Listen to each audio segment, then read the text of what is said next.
ሰላም ዶሮ አርቢዎች ይህ አይንሸት ፋርም ነው። እኔ አይንሸት ቦጋለ እባላለሁኝ። ዛሬ የምንመለከተው እንግዲህ የዶሮ እርባታ ለመጀመር የምትፈልጉ በተለይም ደግሞ ከዶሮ እርባታ ውስጥም የእንቁላል ጣይ ዶሮዎችን መስራት የምትፈልጉ ለእንቁላል ጣይ ዶሮዎች የሚያስፈልጓችሁ የእቃ ዝርዝሮችና ዋጋዎቻቸውን ነው ዛሬ የምንመለከተው። እንግዲህ ለመጀመር ፈልጋችሁ የእቃ ኮስት ምን ያክል ይደርስብኛል፣ ምን ያክል ወጪ ሊያስወጣኝ ይችላል፣ የትኛውን በምን ለመሸፈን እችላለሁኝ የሚለውን ምናልባት እናንተ ወጪውን እንድትመድቡለት ወጪዎቻቸውን የሚያስፈልጉትን እቃዎች ማወቅ ይገባችኋልና ዛሬ የምንመለከተው ይሄንን ጉዳይ ይሆናል ማለት ነው። ስለዚህ እንቁላል ጣይ ዶሮዎችን ለመጀመር ስታስቡ በተለይ አዲስ ጀማሪዎች ከሆናችሁ ምንም እቃ አይኖራችሁምና እነዚህን እቃዎች እንዴት ማሟላት ይቻላልና ብዛትስ በዋጋስ እና አማራጮችስ የትኛው ጥሩ ነው የትኛው መጥፎ ነው የሚለውንም እየለየን እንሄዳለን ማለት ነው። ከእቃዎቹ ስንጀምር መጠጫዎችን እንመልከት። መጠጫዎችን ስንመለከት የመጀመሪያ 3 አይነት መጠጫዎች እንዳሉ ማወቅ አስፈላጊ ነው። በዋናነት እንዲሁ አገራችን ላይ የምንጠቀምባቸው እነሱ በጣም ብዙ ናቸው። ነገር ግን ደግሞ በዋናነት ብለን የምናስቀምጠው አንድ አለ። የመጀመሪያው ለኬጅ ሲስተም የምትጠቀሙ ወይም ደግሞ በኬጅ የምትሰሩ ካላችሁ በኬጅ እርባታ የምትሰሩ ካላችሁ ኒፕልሶችን ትጠቀማላችሁ።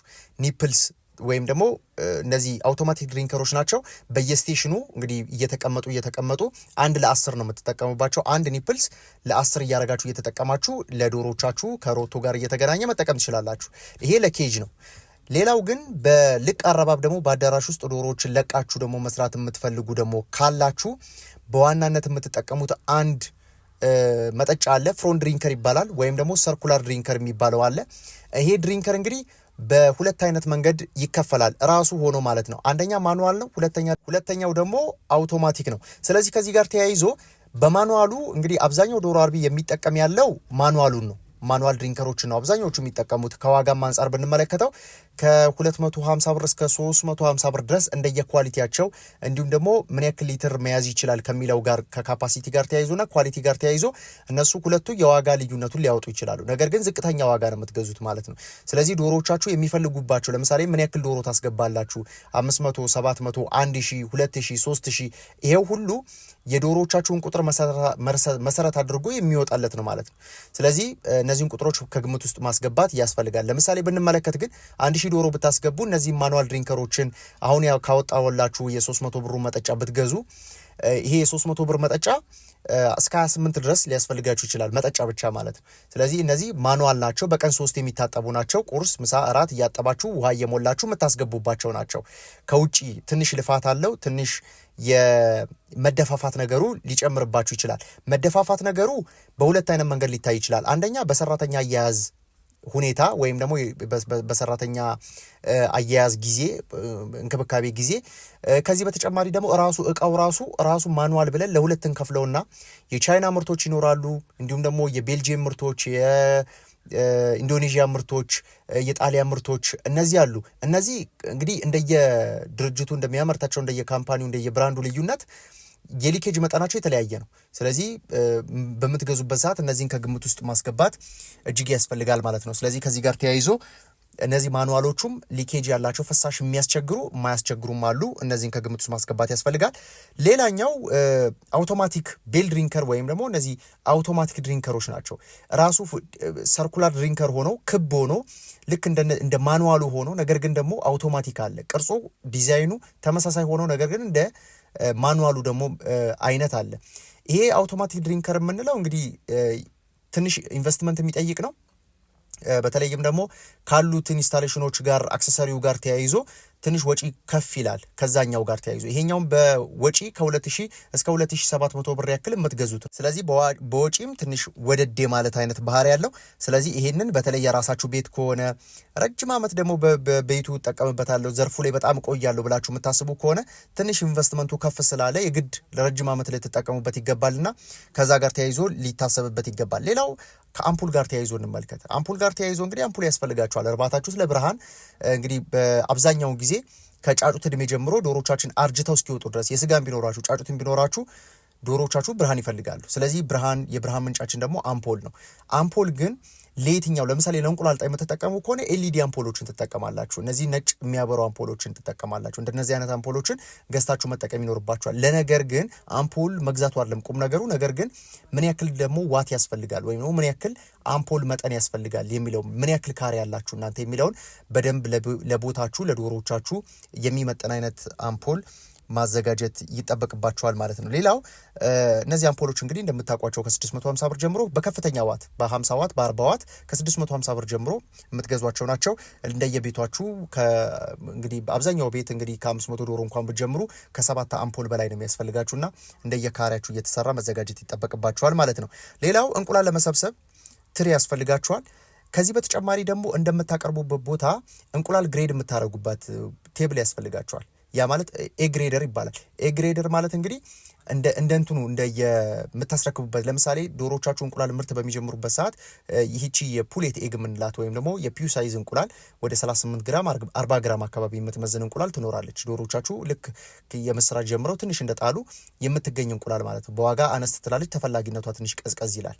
ስለዚህ ከዚህ ጋር ተያይዞ ይህንን ደግሞ ትልልቆቹ ከጣሉትና ትንንሾቹ የሚጥሉትን ለመለየት ደግሞ ስትፈልጉ ኤግሬድን ቴብሉ ሊያስፈልጋችሁ ይችላል። ኤግሬደር ማሽኑም እስከ ማስፈለግ ድረስ ሊደርስ ይችላል። በተለይም ደግሞ እንደ መስፈርት የምትጠቀሙባቸው በተለይ የተለያየ ቦታ ትልልቅ ቦታዎች የምታስረክቡ ከሆነ እንቁላሉን በግራም የሚለይላችሁ ግሬደር ያስፈልጋችኋል ማለት ነው። ከዚህ በተጨማሪ እዚሁ እንቁላል ጋር ሳንወጣ ኮልድ ሩም ሊያስፈልጋችሁ ይችላል። አሁንም እንደ እንቁላሉ ብዛት እንደየምትሰሩበት ሁኔታ ነው የሚለያየው። ይሄን በተመሳሳይ እንቁላሉን እንግዲህ ለአጭር ጊዜ ብቻ እያስቀመጣችሁ ለገበያ ማቅረብ የምትችሉበት ሁኔታ አለ።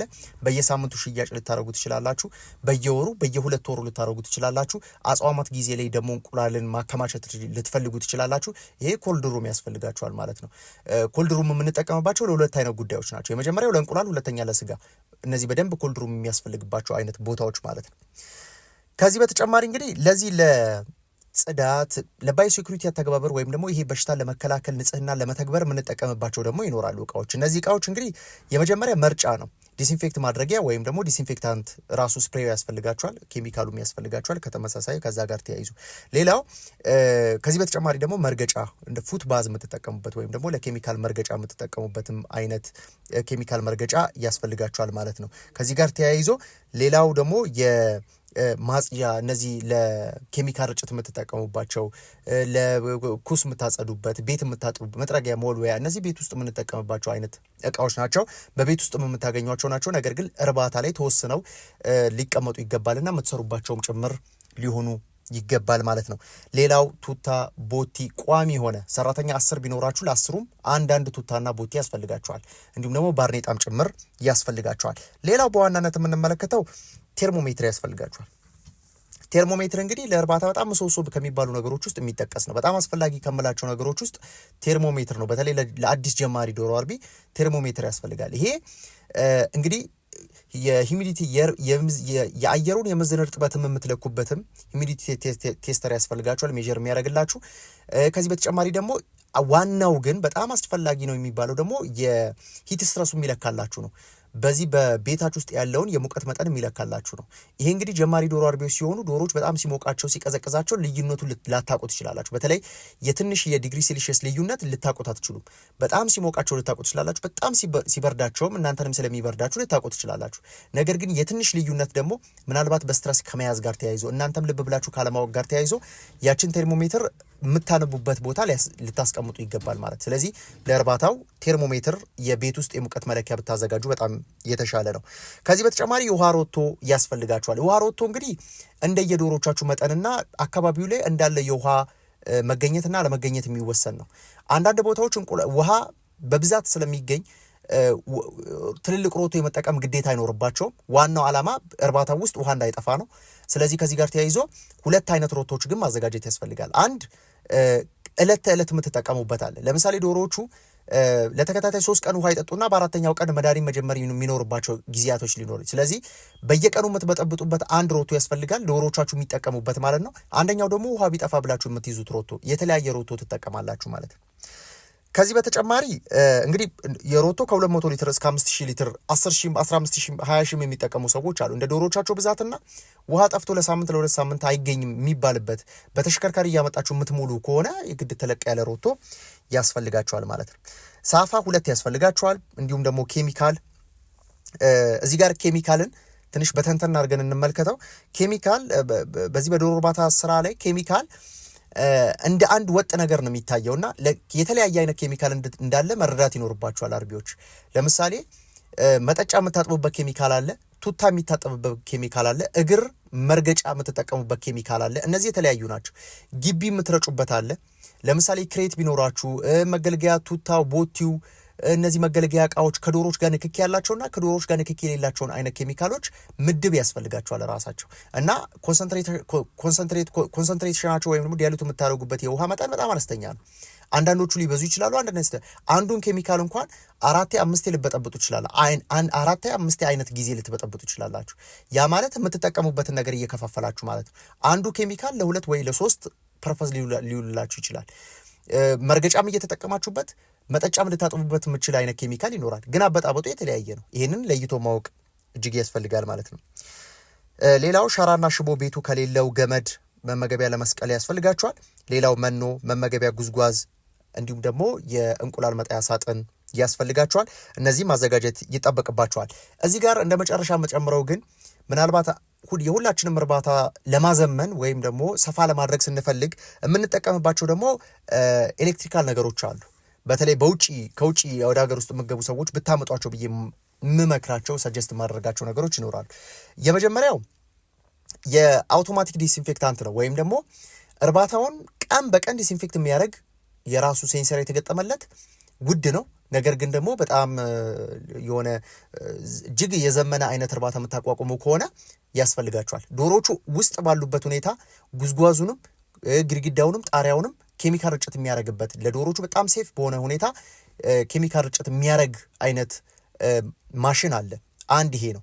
ሁለተኛ እርባታውን አጠቃላይ ደግሞ ሞኒተር የሚያደርግላችሁም አለ። ያ ማለት ምንድን ነው? ለምሳሌ የቴምፕሬቸሩን ይቆጣጠርላችኋል፣ የአየሩን የምዝን እርጥበት ይቆጣጠርላችኋል፣ አሞኒያውን ይቆጣጠራል፣ ኦክሲጂን መጠኑን ይቆጣጠራል፣ ካርበን ዳይኦክሳይዱን ይቆጣጠራል።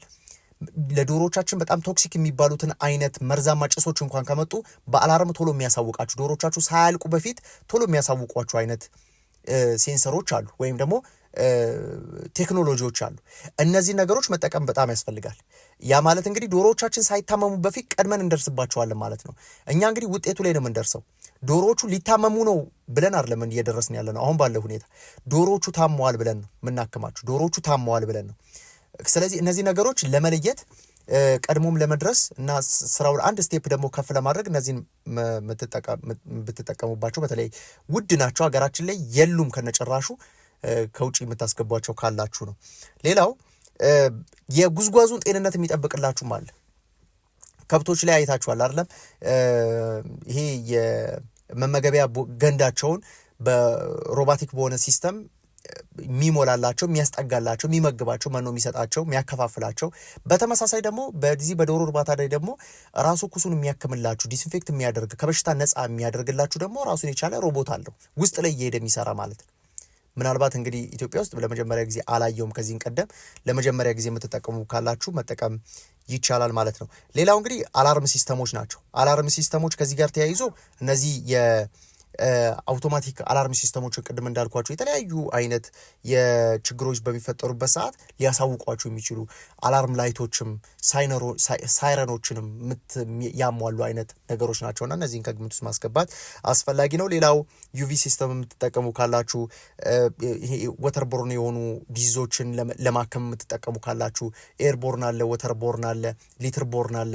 እያንዳንዱ በሽታ አምጪ ነው። ስለዚህ እነዚህን ደግሞ የምታከሙበትም የራሱ ዩቪ ሲስተምን መጠቀም የምትችሉበትን እነዚህ ባዮፍሪም የሚባሉትን አሲዲፋየሮችን የምትጠቀሙበትም የራሱ የሆነ ሴንሰር የተገጠመለት ራሱን የፒኤች መጠኑን እየለካ ደግሞ የሚያክምላቸው እነዚህ ነገሮች እንግዲህ አይታሰቡም አሁን ባለንበት ሁኔታ። ለወደፊት እንግዲህ ምናልባት አገራችን ላይ ያለው እርባታ በጣም ሲስፋፋ ደግሞ እንደነዚያ ነገሮችን መጠቀም እንችላለን እና ለዛሬ ይዤላችሁ የመጣሁት ሀሳብ ይህንን ይመስል ነበረ። ሰላም።